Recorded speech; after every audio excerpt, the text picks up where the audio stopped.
আসসালামু আলাইকুম সুপ্রিয় দর্শক বন্ধুরা, আমরা আজকে আমাদের এক কৃষক ভাইয়ের যে ক্ষতির গল্প, ব্যর্থতার গল্প, লসের গল্প আমরা আপনাদেরকে শোনানোর জন্য আমাদের এক কুমড়া চাষি ভাইয়ের কাছে হাজির হয়েছি। আমাদের কৃষক যিনি কুমড়ার আবাদ করেছিলেন, কি নাম ভাই আপনার? মোহাম্মদ সাবিকুল ইসলাম। মোহাম্মদ সাবিকুল ইসলাম ভাই। উনি দুইটা প্লট আবাদ করেছিলেন, একটা 5 কাঠা অর্থাৎ 50%, আরেকটি প্লট 8 কাঠা 80%।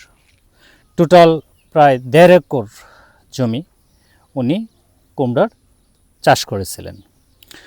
অনেক কষ্টের অর্থ তিনি এই কুমড়া চাষে বিনিয়োগ করেছেন, অনেক পরিশ্রম করেছেন। দেখতে পাচ্ছেন আমরা যে মাছাটার নিচে দাঁড়িয়ে আছি কুমড়ার, যে কুমড়া কীভাবে নষ্ট হয়ে গেছে।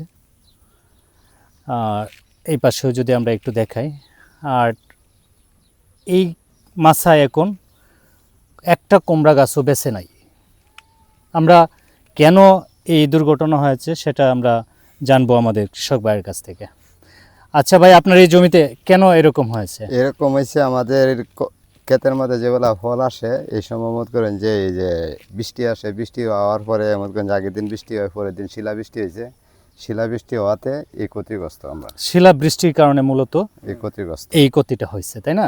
আসলে দর্শক বন্ধুরা, এটা কোনো পোকা বা রোগের আক্রমণে এরকম দুর্ঘটনা হয় নাই, আসলে প্রাকৃতিক দুর্যোগের কারণে এরকম হয়েছে। আমরা যদি আপনাদেরকে একটু দেখাই যে এই কৃষক ভাইয়ের এই যে প্লটটায় এখন গরু ঘাস খাচ্ছে এবং কি পর্যন্ত কুমড়া যে পড়ে আছে, প্রচুর কুমড়া আপনারা দেখতে পাচ্ছেন যে ওনার জমিতে ঝড়ে গিয়ে পচে গিয়ে নষ্ট হচ্ছে, প্রচুর কুমড়া নষ্ট হয়েছে। আমরা যদি আপনাদের আসলে কিছু ক্ষতি যেগুলি নিজের চোখে না দেখলে বিশ্বাস করা যায় না। আসলে এই ক্ষতিতে আমাদের কৃষক ভাইয়ের মাথায় হাত, আমরা বলি যে মাথায় হাতের অবস্থা হয়েছে।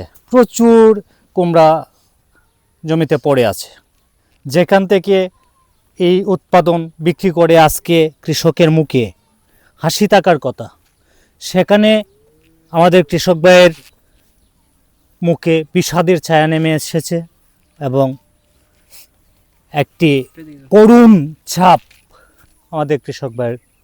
প্রচুর এভাবে যদি আপনারা দেখেন সারাটা জমিতে প্রচুর পরিমাণে কুমড়া পড়ে আছে।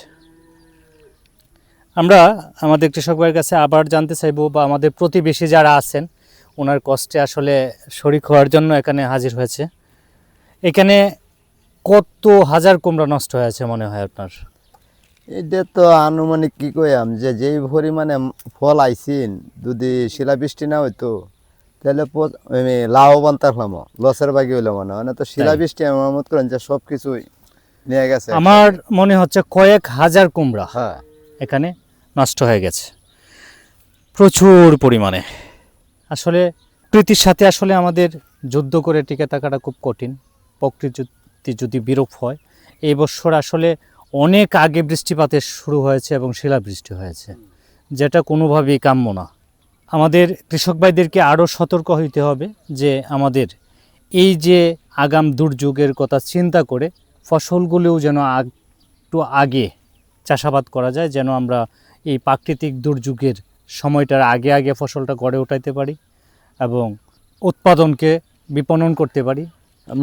অন্য বছর তোমার যে শিলাবৃষ্টি হইলেও আমরা যেই টাইমে শিলাবৃষ্টি এই বছর পাইছি, এই টাইমে তো কোনো বছর হয় না।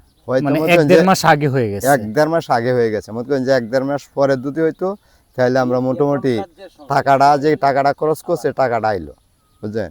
শিলাবৃষ্টি আমরা আমাদের এই কৃষক ভাইয়ের সাথে সমবেদনা জ্ঞাপন করি এবং পরবর্তীতে এই বিষয়গুলি মাথায় রেখে আমরা চাষাবাদ করতে হবে সে বিষয়ে অনুরোধ থাকলো। এবং অনুরোধ থাকবে যে আপনি অবশ্যই কৃষি আবাদের জন্য আপনার এলাকায় যে নিয়োজিত কৃষি কর্মকর্তা বা এই কৃষি বিষয়ে যারা এক্সপার্ট তাদের পরামর্শ গ্রহণ করবেন, করে আপনার আবাদকে এগিয়ে নিয়ে যাবেন। আমাদের এই দেশ কৃষিতে সমৃদ্ধিতে ভরে উঠবে সেই প্রত্যাশা থাকলো।